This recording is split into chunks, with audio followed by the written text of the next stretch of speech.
UK column shop. There's a slide interposed here. Well, I couldn't resist but to put this one in because we had a little email from Jane who thanked us. You made our day, and this is because they were watching UK column at home.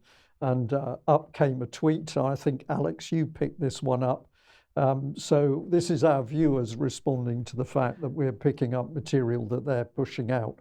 So Jane and your husband from UK column, well done. Keep at it. Well, do share as much as you possibly can. Now, Alex, a couple of mentions here. First of all, Mendip District Council. This is a district council in Somerset in the southwest of England. I do not know the case of Emma Shaw, but she has shared on social media, and it's noteworthy from the 23rd of January, that she has been told by her local council that they have no duty to house her because, although she's a British citizen, they've done a balance of probability, which they call on the facts in local government assessment, and decided that she's not habitually resident in the British Isles or the Common Travel Area, which is Ireland and the other self-governing islands in the British Isles.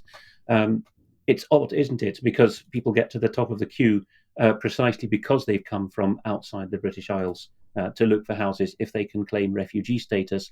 But denizens of Britain, which is, of course, what you remain if you're a citizen who leaves, they don't get that treatment. Let's move on also to something that's been spotted in the Western German state of Rheinland-Pfalz, the Palatinate historically. A third of Germans are continuing to refuse to notify the authorities of the value of their houses. Here in the Netherlands too, we have this tax on already mortgage-free or bought outright properties coming up, a property value tax as a way of obviously forcing people out of the homes they own outright. But the Germans, even in this wealthy and conservative part of the country, are saying no to this. And so that's been spotted in the local press.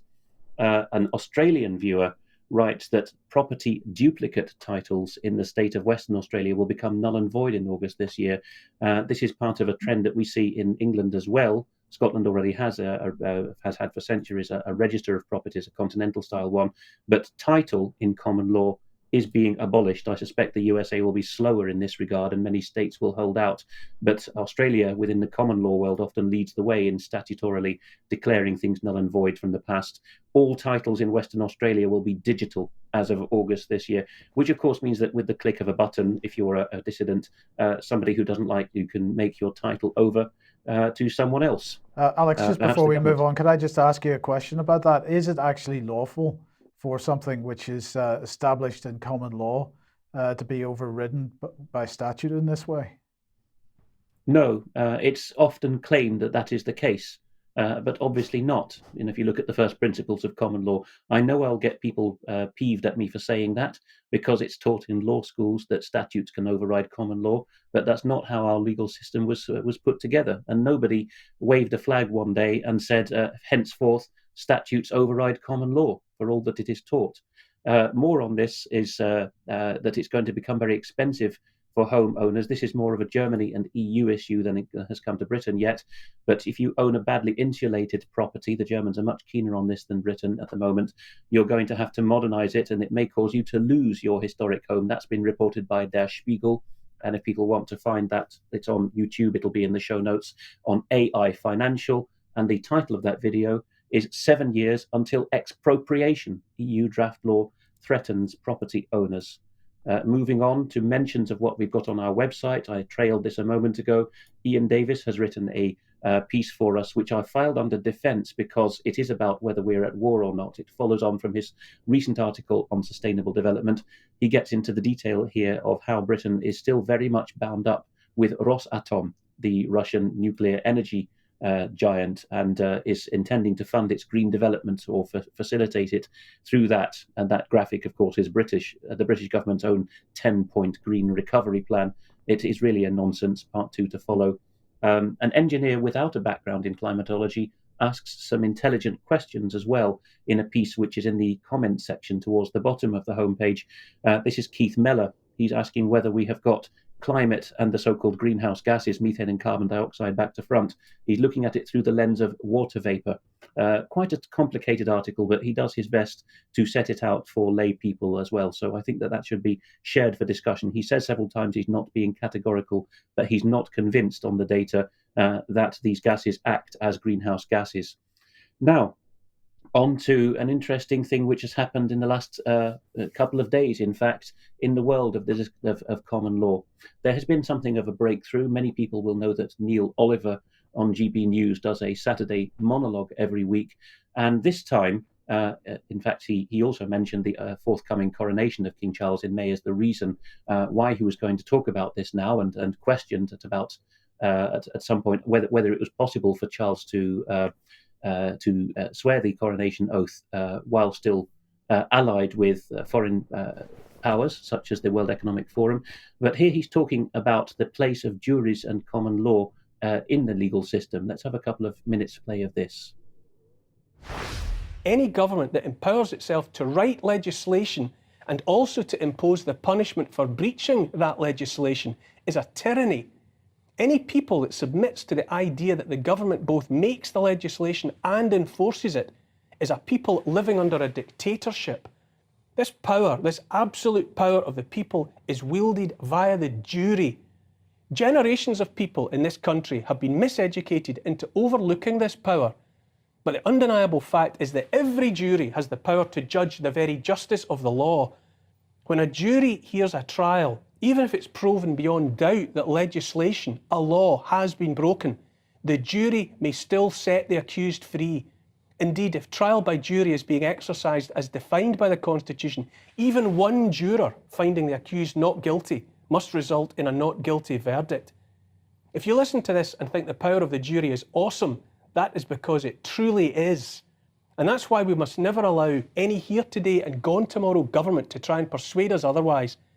Every day that passes when we allow our government and our judiciary to blind us to that awesome truth is another day closer to abject tyranny and to the rule of despots. I mentioned King Charles. If we do in fact live still in a constitutional monarchy, then the constitutional monarch must swear an oath to protect the rights of the people, not the rights of Parliament, not of the government, but the people against all comers. For more than 1,000 years, our constitutional monarchs, Queen Elizabeth II included, have sworn also to protect our national borders. Our democracy is founded upon the unquestioned, unchallenged sovereignty of the people. The monarch swears to protect our liberties without exception. If anyone tells you that our constitution, founded upon Magna Carta 1215, has been set aside or superseded, is simply and profoundly wrong. Here's the thing, and here's how we win the war. Either we live in a democracy in the form of a constitutional monarchy, or we don't. If we don't, then Parliament better at least have the decency to tell us so, and furthermore to explain when and how that happened. We are free people and sovereign. We're not granted that freedom by Parliament, but by the bedrock of our Constitution, indeed by the universe itself. That Constitution is much older than Magna Carta, which was only a 1215 restatement of what was already true and understood and made real by the much older common law. I've said this before and I'll keep saying it until the silence is overwhelmed and we begin the long task of remembering that we cannot be told what to do by government. Well done, Neil Oliver. And of course, he's been working up to this in his own study and his own rhetoric.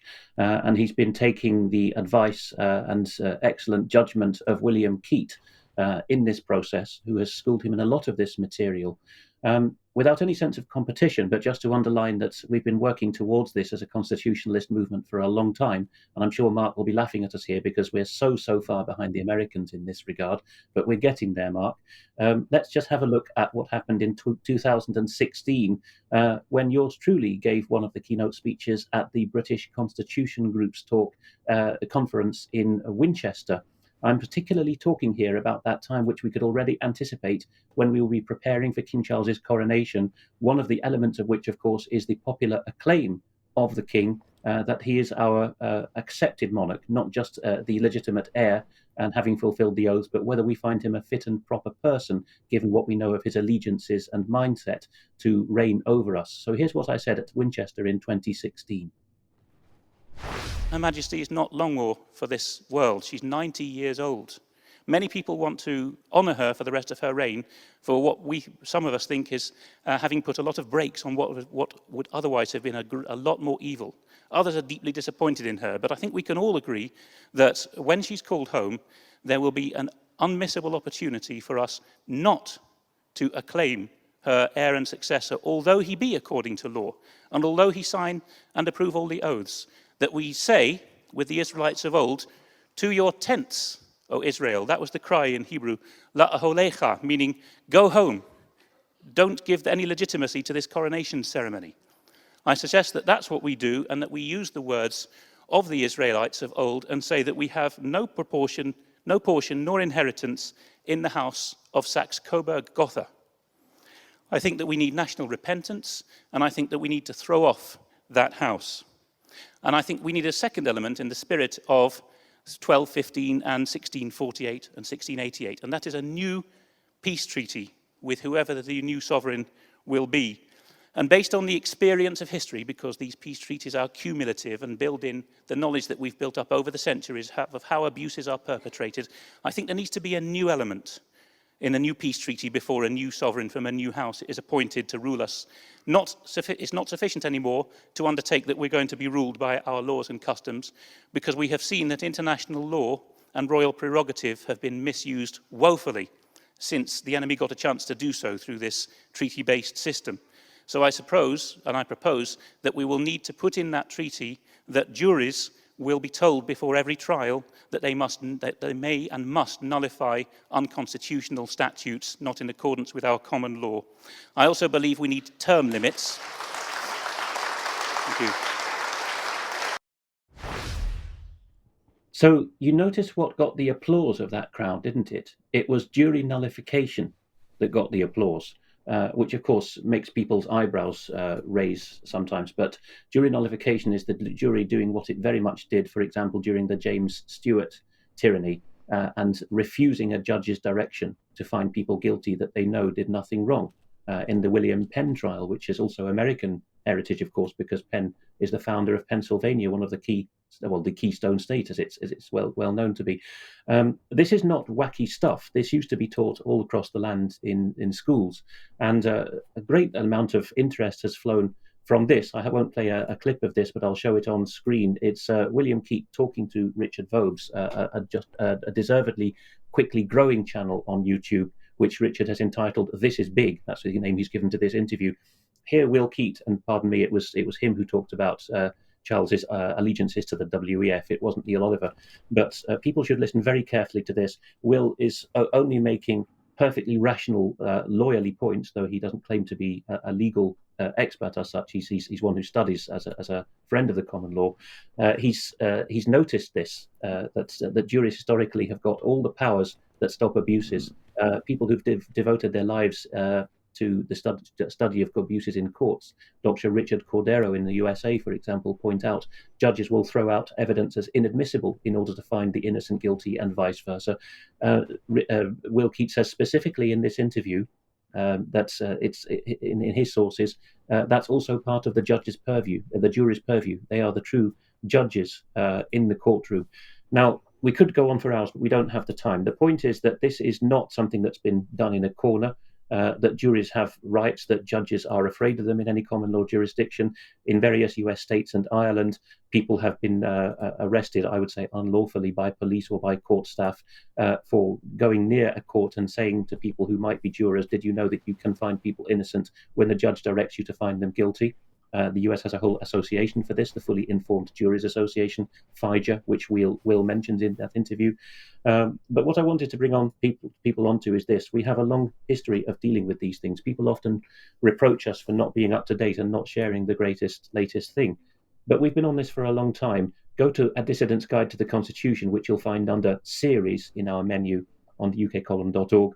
Episode 2 is devoted to common law, with much said about juries and jury nullification, which is what led me to say all those years ago in Winchester that's the kind of reading of the rights to the jury that should be something that the king signs up to at his coronation, that he undertakes that people who judge in his name as jurors will know and not have it hidden from them, that they can overturn wretched laws. The final part of this segment, though, is that things hasn't gone well for all. Well, actually, just one slide in between that yet.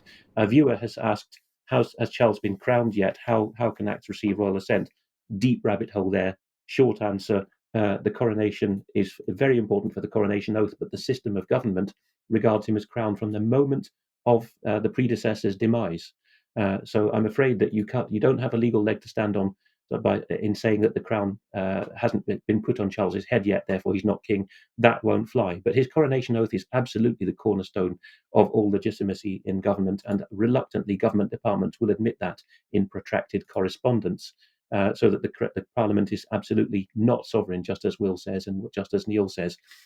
And another viewer has pointed out this: Queen Elizabeth at her coronation left out an undertaking to govern according to statutes agreed on in Parliament. So, Mike, perhaps the late Queen was also a conspiracy theorist in deliberately not saying that she would govern in accordance with statutes. She was quite right not to do so. She put common law on top of the pyramid, not at the bottom. But here's the disgruntlement that's come.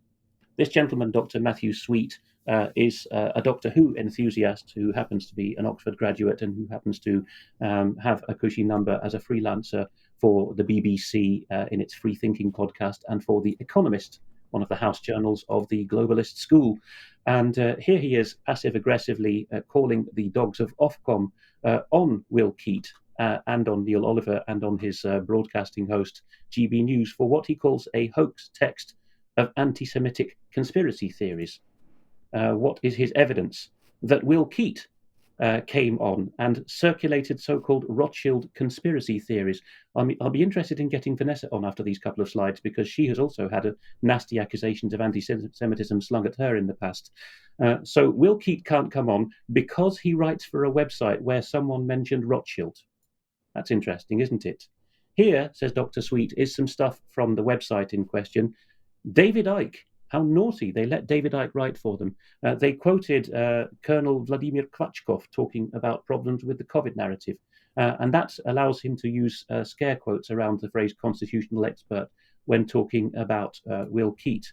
Further down the chain, here he is telling Will Keyte off for talking about the Rhodes-Milner Group, the Council on Foreign Relations, Mark's long-term reporting beat, the Royal Institute of International Affairs, or Chatham House. Very naughty of Will, apparently. This is all anti-Semitism. He's talking about 5G. Look, there's Patrick Henningsen, Eva Bartlett, Peter Ford, Professor Piers Robinson, those who bear the brunt of this opposition usually. They're being shot at again here by Dr. Matthew Sweet, who, as I say, freelances for the BBC. The worst thing he did apparently was to say that Chatham House are the real string pullers. And at the end of the chain, he impugns Ronald Bernard here, because Ronald Bernard had the temerity to say that he was invited to sacrifice children at a party of financiers, and that apparently we should be listening to this guy. Well, in my own right as Alex Thomson, you very much should be listening to this guy, Ronald Bernard. I've had him in my living room several times, and he's told me nothing but the truth in my continued estimation.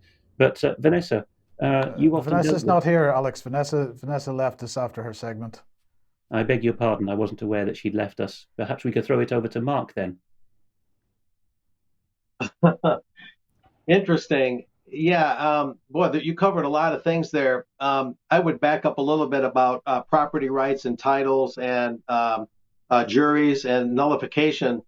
I wanted to comment about that. I was waving my hand about that a bit. In America, what they do is they're trying to avoid jury trials with house repossessions. Your house is already paid for. You don't pay your property taxes. They try and foreclose on your house. Or your house is still under a mortgage, but they invent a paper trail where they claim that you're in arrears to your mortgage when you actually aren't. And they aggressively try and get your properties away from you for other schemes they have in mind.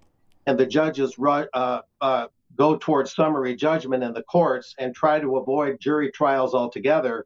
And just hundreds of thousands of homes are repossessed and foreclosed on, throwing Americans out of their homes every year, as the courts and the media are all corrupted, as they avoid juries altogether. They go for summary judgment.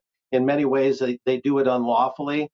And so there's a huge repo foreclosure racket going on in the United States, where they even invent the paperwork in a fraudulent way, and they use digital scanning to scan people's signatures and put people's signatures on documents where they never signed it. And it's a huge racket that I've been studying off and on with a guy named Mickey Paletta in Pennsylvania, and looking at how paperwork is fraudulently generated, how debts are fraudulently created or expanded, and how this whole racket works. So much could be said, but avoiding juries and going for summary judgment and just oodles of fraud is the name of the game. Yeah.